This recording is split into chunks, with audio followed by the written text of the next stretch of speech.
And now for an honest and unbiased opinion. Calder, do you want some barbecue?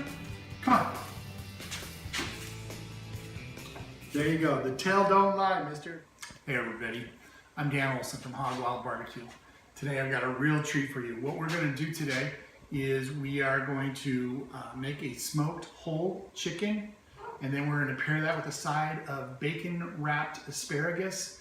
And the real treat here is we're going to make gravy from the drippings of the smoked chicken. If you've never had smoked chicken gravy, you have no idea what you've missed.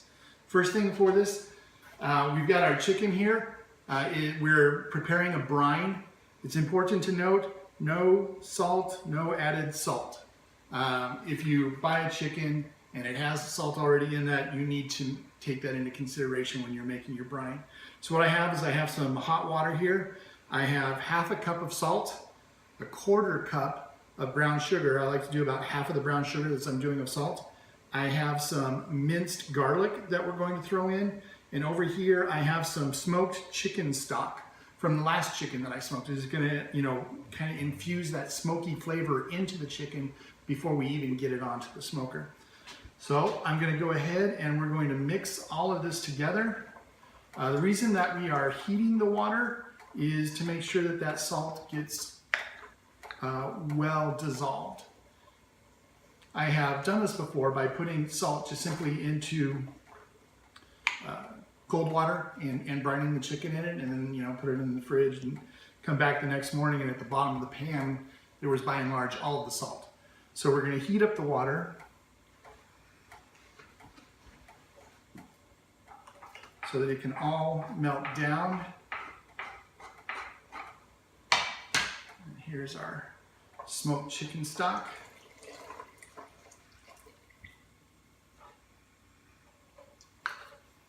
That's really starting to smell good already. We're going to stir it for a little while just to make sure that we have the salt melted down. The reason that we do a brine is that the salt opens up the membrane of the cells in the chicken. It allows the moisture to come in and it will help it to retain it. Doing this will make a much more moist and a much more flavorful chicken. So I'm going to go ahead, I'm going to dissolve this. After we're done, we're going to bring this water back down to room temperature. I've got some cold water right here that we can put into it. And then I also have a bowl of ice, because we want the brining solution to be cold before we put the chicken into it. So once we do that, we get it down, we'll put and the pot's cooled down. We'll put the chicken into the pot, put the brine back into it. We're going to put it into the refrigerator, and then we're just going to let it brine overnight. Probably let it brine about 12 hours. You could go 8 to 24 on that, but we're going to be shooting for, should be about 12 hours before we get it on the smoker. So I'm going to let you go for now, but please come back because you want to see how all of this gets put together. I'll see you in a little bit. Thanks. Good morning, everybody.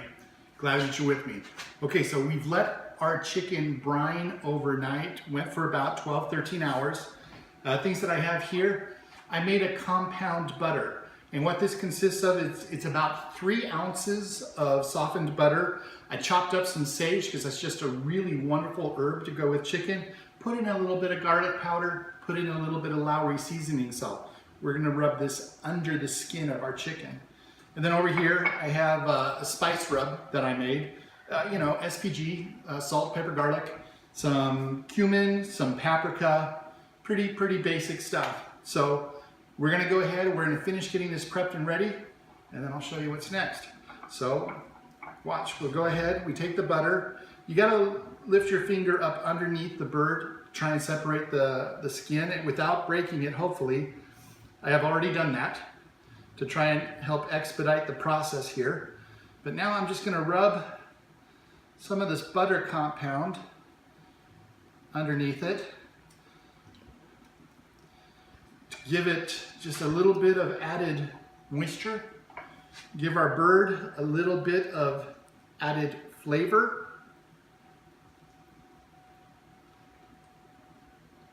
You see that? You just work it way underneath, as far underneath as you can get it. And then you can go like this and pat it on the outside to help smooth it around a little bit. So our bird is good and buttered underneath. Now we're going to go ahead and we are going to apply some of the spice rub onto it. Be kind of generous with that. And just kind of rub that into our bird.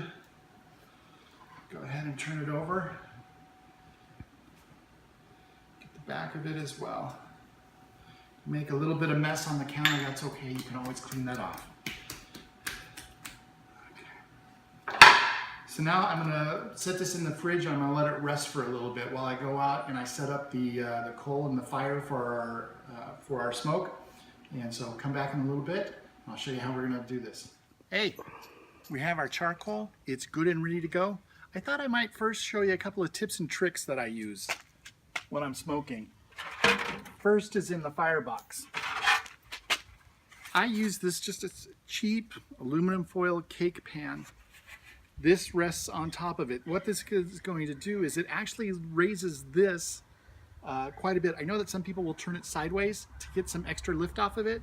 This will do the same thing. Which brings me to the second reason why I use it. And that's because 90% of my ash is going to fall right into that pan. It's going to make cleanup really easy. Okay, here's the second tip.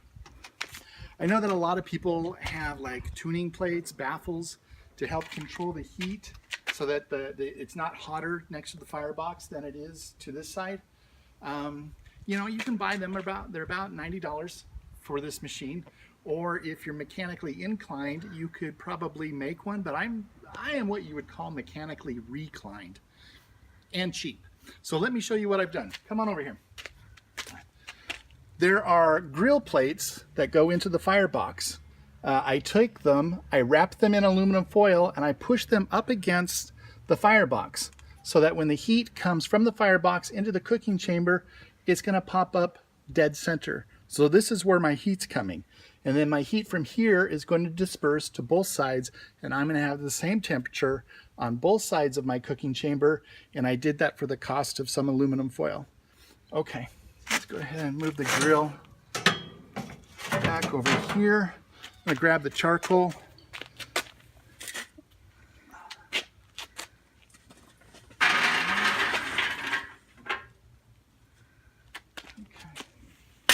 Today, I'm going to be using some hickory wood. I have some apple chips here. I'm more or less using those as kindling. Try and get the fire started. Started pretty quickly. Okay, now the next thing that I'm going to do when our fire's good and going, I'm going to close this. I'm going to put my next piece of wood to rest right here. I want this piece of wood to heat up. The reason for that is when you first start burning a log, you're going to get some really white, puffy smoke. It's bad for your meat. It's going to give it kind of an acrid flavor until your wood comes up to a temperature that the smoke that's coming off is almost transparent, blue in color. So we have the fire, it's starting to go. Once that log is completely engulfed, we're going to close this down. Get it up to our temperature that we need. Then we're going to bring out the chicken. I'll see you in a little bit. Okay, we got the fire going. You can tell we kind of got this thin, pale smoke that's coming out on top. Temperature is currently at 225. We're going to hold this cook between 225, 250. I am anticipating this cook to take about 4 hours. However, temperature is the key decider in this one. So in about 2 hours, we will wrap the chicken in aluminum foil. You're not going to want to miss that, and you're definitely not going to want to miss the bacon wrapped asparagus and the smoked chicken gravy. So stick around, we'll put our bird on, let it go. See you in a bit. We're 1 hour into our cook. Chicken's looking fantastic. You can kind of see underneath the skin the green, that is from the sage that we rubbed under there, but it is smoking well. You can see that the deflector sheet grate that I put up there is working as it should, bringing the heat dead center in on our chicken. I have the next piece of wood getting ready to go onto the fire when it's needed. We'll check back in a little bit. So we are about 2 hours in. You can see the temperature's holding right at about 225 degrees. Been holding there pretty well. Had to adjust the dampers up and down a little bit as we went. Let's take a look. Oh, look at that. That's a thing of beauty, isn't it? Okay, what we're going to do now is we're going to go ahead and we're going to pull it and we're going to wrap it into aluminum foil, and then we're going to get it back in on the grill until it gets to that internal temperature of 165 degrees. Okay, so we had the color on the bird that we wanted, or at least that, you know, that we were looking for. It looks amazing. So we went ahead and we wrapped it, and now we're just going to make sure that we get it up to the correct temperature. I'm going to open up the firebox in a little bit, take a look, see how the fire is. I've got my piece of wood right there waiting to go in. It's probably going to put it in right about now, and I will bring you back when we are all done.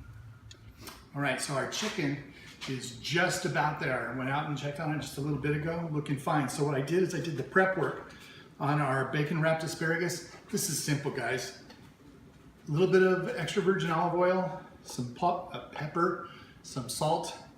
Wrap the bacon around about 3 to 4 pieces of asparagus. Make sure that you chop off the asparagus off, get rid of the rough end part.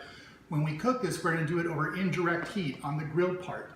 The reason for that is obviously the bacon fat's going to render. If it hits the flames would shoot up and burn your meal. So we will do this on the side where we don't have the heat. I'm going to go check the chicken, and when we pull that to let it rest, we're going to put these on the grill. I'll see you in a bit. Okay, now we're going to take a look at the chicken. We got the internal temperature to 165, right where we wanted it. So we're going to go ahead and we're going to pull this. We're going to let it rest inside. One of the convenient things about this Oklahoma Joe's is I have the smoker side over here. I have the grill side over here. I have it preheated. It's sitting at about 350 degrees. I have the heat coming off of this side. So what I'm going to do is I'm going to put the bacon wrap asparagus on this side with the thick ends pointing towards the heat. These should take somewhere about 15 minutes. And then we're going to have nice crispy bacon, delicious asparagus. I'll bring you back in a second. Okay, so we've had the chicken resting here for a little while. We did the bacon wrapped asparagus that I have over there that I'll pull in just a second. Now what we are going to do is make that smoked chicken gravy that I was telling you about. This is the drippings that came out of the chicken when I unwrapped it from the aluminum foil. So let me show you this real quickly. It's called Iwatani. Less than 5 pounds. Very easy, very portable. Take it camping, take it to a picnic at the park. Use it tableside for like Mongolian barbecue if you want to interact with your guests and do something really, really wild and different that they might really enjoy.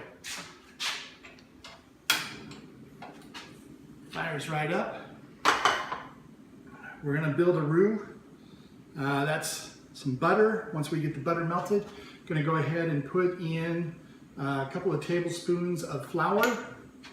Then we're going to add our smoked chicken, and then we're going to add some heavy cream. So we're just letting the butter melt first.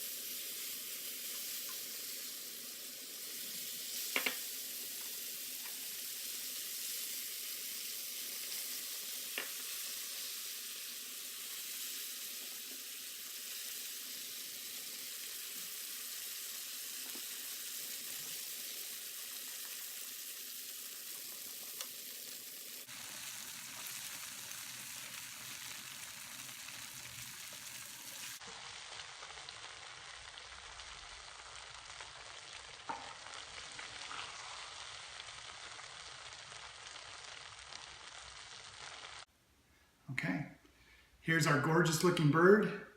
Here's the gravy that we made, and here's our bacon wrapped asparagus. Let's cut into this.